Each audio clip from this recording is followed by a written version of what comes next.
Hello and welcome to today's coaching Q&A call. I am Wendy Greer with Learning Strategies and MINDTRX, and today I'm going to share a few more insights on how to get the most out of your paraliminals. I am going to start by going back to a question that came up on the last session. I think in retrospect, I wished I had added a bit, even though I was trying to share so much so fast that it would have run over. But we had a question about using EFT in tandem with paraliminals, and I gave a definite assent that I do that, and I have had great results. But there's a caveat to that, and I want to bring this up because it comes up so often, and it will stymie your experience if you're not aware of this. Generally, what you want to do with paraliminals is allow 20 to 30 minutes between either a single paraliminal and another paraliminal, or a single paraliminal and some other modality like EFT or a meditation program or whatever you're doing. There's a very, very good reason for this. When you're doing change work in a paraliminal, you're working with energetic frequencies. You're making a major shift in the way you operate. And what you're doing is you're really often you're changing your paradigm.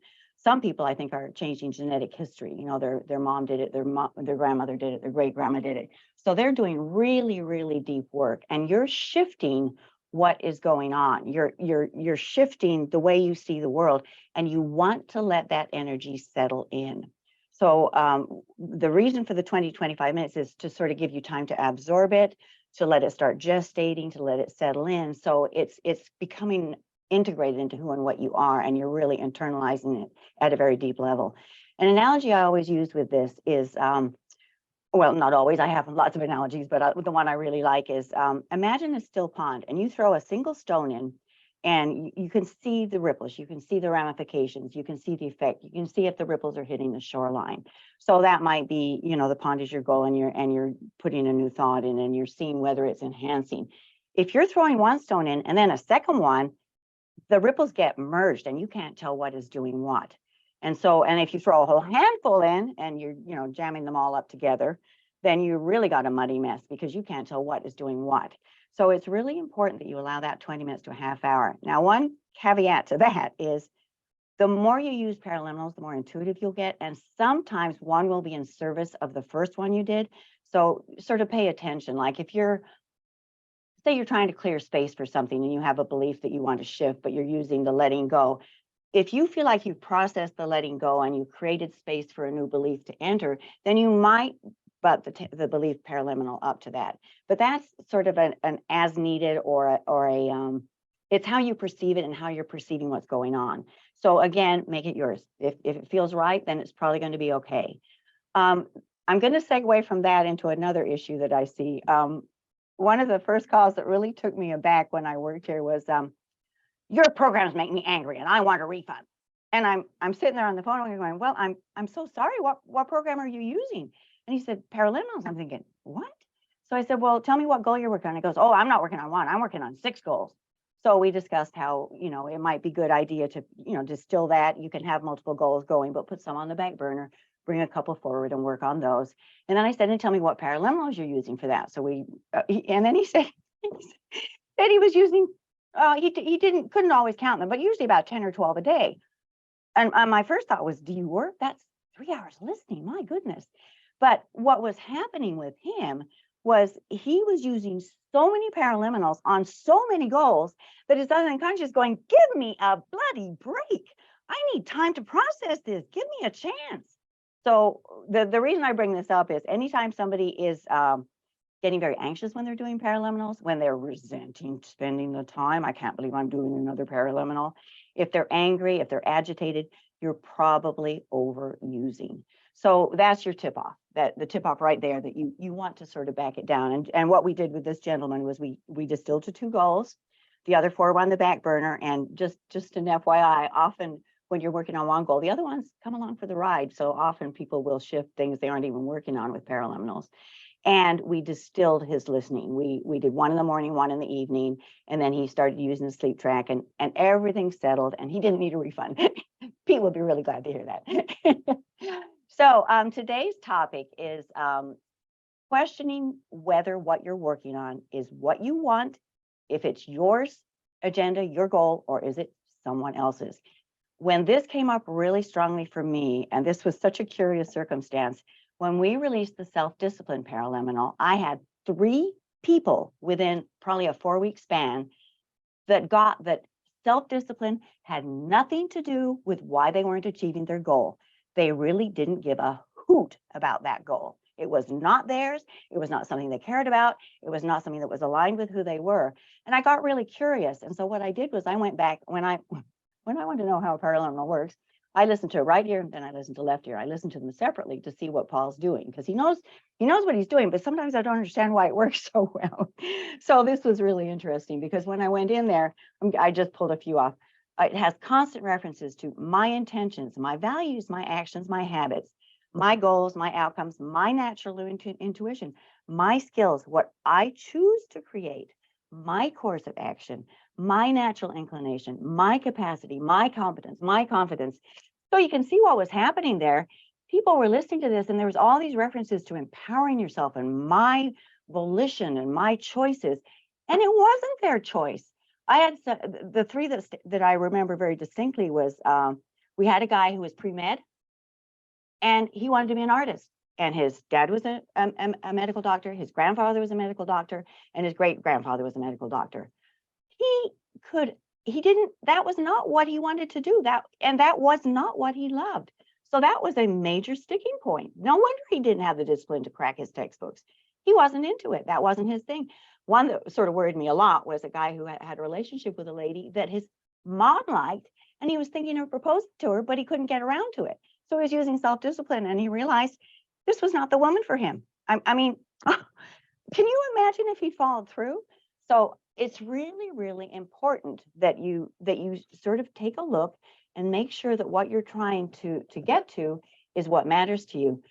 Another funny one, and I pulled in a different exercise here just because I was curious, but we had a gentleman in one of the metropolitan areas, I think he was New York, and his lease was up and he was looking for a new apartment, but he just couldn't get into it. And so he used self-discipline to give himself some volition to look for an apartment, and it still wasn't working. And so in the Abundance for Life course, there's something called the miracle question. And I don't know why, but I just sort of thought, I'm going to try this with him. So basically I had him imagine going to bed tonight and life is as it is. You don't have a place to live in a month.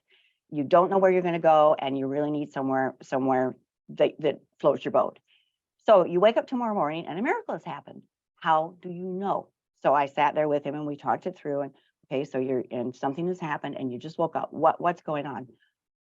I can smell the sea air. I can hear the seagulls. I don't want to live in the city. Well, whoa, there's a reason not to do it. He would have chosen a place that didn't float his boat. So needless to say, I found that it's very important that you figure out what you want and that it's aligned with what you're doing and where you're trying to get to. Another interesting thing, and this was such a profound experience for me, there's a turnaround on this. Sometimes we integrate other people's belief systems and we don't know that we've done that. And when this came up for me was we had a gentleman, I'm going to call him David, who had been using Paraliminals for quite a while. And he had an interesting habit. He was a lay minister. His connection to source and to God and to his divinity was very, very important to him. But he had a trouble hanging on to money. And he was doing some small business, startup companies. And he would do the weirdest things. He would start, the money would start flowing in, then he'd miss an important meeting, or he just did some crazy things. And he would go, I just don't understand why I'm doing this. This is just so bizarre. He was so articulate. He was so personable, but he knew what his values were, but for some reason, he couldn't get money to play into it.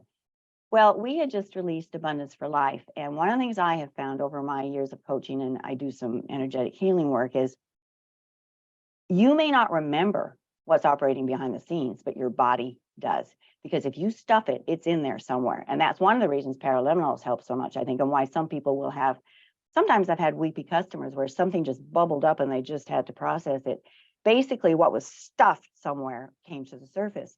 So I suggested to David, because the Abundance for Life course has an accelerator, and you work with energy centers. And the lower 3 centers, if you're at all familiar with energetic centers, are to do with security, safety, survival, and the ego. So I suggested he do the first couple of mini meditations in the course.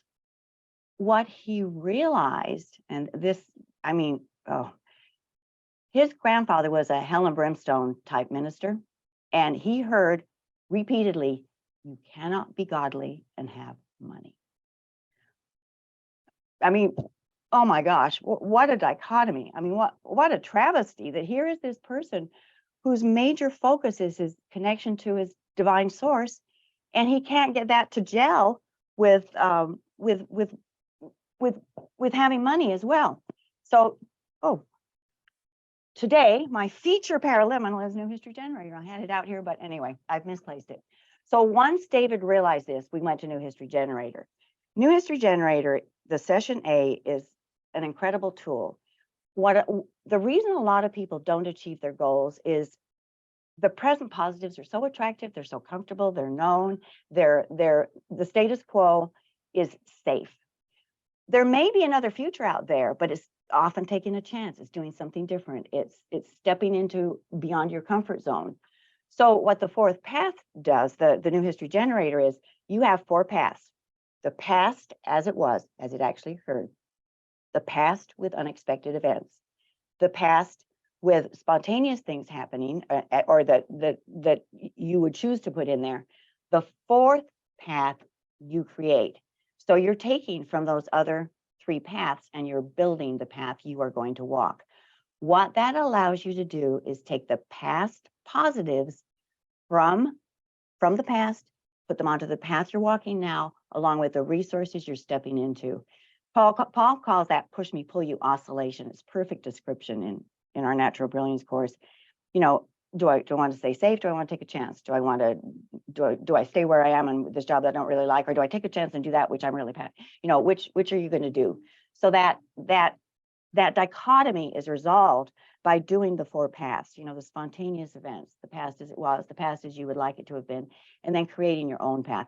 Basically, it puts you back in the driver's seat. And what David was able to do was take his love for his grandfather. And oh, one interesting thing about that too, his grandfather had died when he was 5 years old. So he had internalized this at 5 years old, stuffed it, and could not remember why he had an issue with money. So, you know, just goes to show you just never know what's down there. So New History Generator is great for that kind of thing. In fact, any of the generators are great for stuck states. If you find you're doing something over and over and you feel like the past equals the present is going to equal the future, that will really move you. And any of the generators, that's the new action, the new behavior, the new history, and the new option generator. Any of those are wonderful for stuck states. So I highly recommend them. All right, we only had a couple questions, and one of them, I'm glad it came in because there's something else I'd like to mention. We have somebody who wants to know, how do you select a paraliminal? There are so many choices, they overlap. How many listenings per day can you do? Well, I sort of addressed the last part with the gentleman who was doing the 12. It's going to be different for everybody, but generally 1 in the morning, 1 in the evening, maybe 1 in the middle of the day. You know, you're going to customize your listening based on what you're dealing with. Like, say, positive relationships. Say you have a chronic issue with a person that you only see on the holidays or in the family. So you might do positive relations the week before Thanksgiving, positive relationships the night before, positive relationships the morning of. You're even keel throughout. You deal really well and compassionately with this person, and then you're done. If you have worked for a company where there's a lot of negativity and there's a lot of ishy stuff coming at you, then maybe you're going to use positive relationships till you really have become, you're letting it slip off your back. You're no longer internalizing. You're no longer integrating it. Can't hook you anymore. So it's going to vary a lot. But what I wanted to share is, with your MINDTRX, you got the Paraliminal Accelerator, and we created a couple of really fun documents in there. The Paraliminal Accelerator Guide is divided into success, health, relationships, and growth, those 4 topics. And we recommend which paraliminals would support those. So it was really sort of a fun project because there's several of us here that use the paraliminals a lot. And then we drew Paul in because, of course, he has such an incredible knowledge of where he was going and where they will take you. And then the other one we created is recommended listening by topic. Oh, I meant to mention. Paraliminal Accelerator Guide is on page 128 of your manual. So that's Paraliminal Accelerator Manual. Recommended listening by topic. What we did was we made a list of the things that people seem to present with regularly, and then we we sort of went through the paraliminals, and because I talked to so many customers and Pete talks to so many customers, we sort of put our heads together, and then, we have other people here that use the products, and then I would go through my notes and see who called in and what they had success with. So we're constantly customizing that and integrating the new paraliminals. So I would definitely do that. I mean, like, as I mentioned last time, look at the paraliminal name, look at the tagline, and see if it pertains. 100 people call with anxiety. There's going to be 100 different reasons they're anxious. So that's why I love paraliminals so much. They're so adaptable. So, anxiety-free would clearly be the first one you would suggest, but it may be that somebody has a problem with talking in front of people. So they might do talking to win, or they might do peak performance. So it's going to depend a lot based on what you got going on. So that was the one question. The other one was somebody who says they have a poverty consciousness and not enoughness. How do I get on the right track? I can't even figure out which goals to pursue or others, or how to transpose them.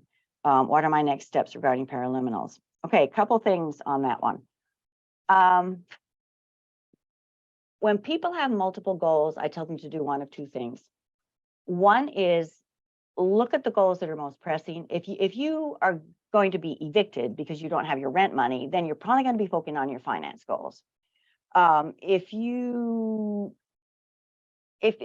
everything's fairly even keel, you just feel like you're not moving the way you'd like to, then pick the goal that's going to have the greatest impact. So there'll be almost a domino effect, where if you get that, the whole series of dominoes will go over. And as I said, one of the things that happens if you have more than one or two goals is you get too diversified and you don't do any of it well. So I really encourage people to pick one or two. And as I said, I think it was John Muir that said, when you pull on one tendril of the web of life, the entire web shifts. Over and over, I've seen where people are working on their finances, and all of a sudden their relationships open up, and somebody they hadn't talked to, they've got a good connection with. So I think it's all one tapestry. So if you pull on one thread, it all shifts. So it's a beautiful plan. It really is. It's just glorious. And then as far as obviously the paraliminals I would probably recommend would be Abundant Money Mindset, the Wealth Motivator. I really like Soul of Money, and the reason I like that one, Lynn tweeted that with Lynn Twist, and she talks about sufficiency. A lot of people want more, but they really have enough, and they might be better served spending all that time and energy on their relationships, or on something, their leisure time, their creative endeavors. And the Happy Money, I haven't had a lot of feedback on that one yet, but I do know that a lot of people have felt that puts them, it's almost a Zen attitude to money, and maintaining and cultivating your money, and how you're going to do that. So those are the ones that I would probably pull. Now, another thought, you can use tandem intentions. So what I would suggest for you might be what I did with David, which is do the paraliminal. So your intent is that you want to understand why you don't have the mindset you would like to have, how you might move that forward, but also stipulate if there is any stumbling block, any buried belief here, anything that isn't serving me, please make it evident. Because once you tell your other than conscious what you're looking for, it will comply. But unless you tell it, it doesn't know. So, with David, if we had any thought of that, we could have built that in earlier, and he would probably have received an answer. We just happened to choose a different route to that destination. So I think that covers what I wanted to say today. And I did it in under 20 minutes. I hope I didn't talk too fast. So final thought, everybody, every single person walking this earth has their own special gifts, their own special qualities, and you will never be replicated. There will never be another you. So if you're not living what you came here to do, if you're not aligned, if your heart and your head are not coherent, if you aren't standing in your power and expressing what you brought with you, you lose and we lose. So this is such an important topic. And so I'd just like to reiterate, you are powerful beyond belief. And I don't care what you have done, how stuck you are, what heinous things have been done to you, what heinous things you may have done to other people. None of that makes a difference. You are unique and you have a gift.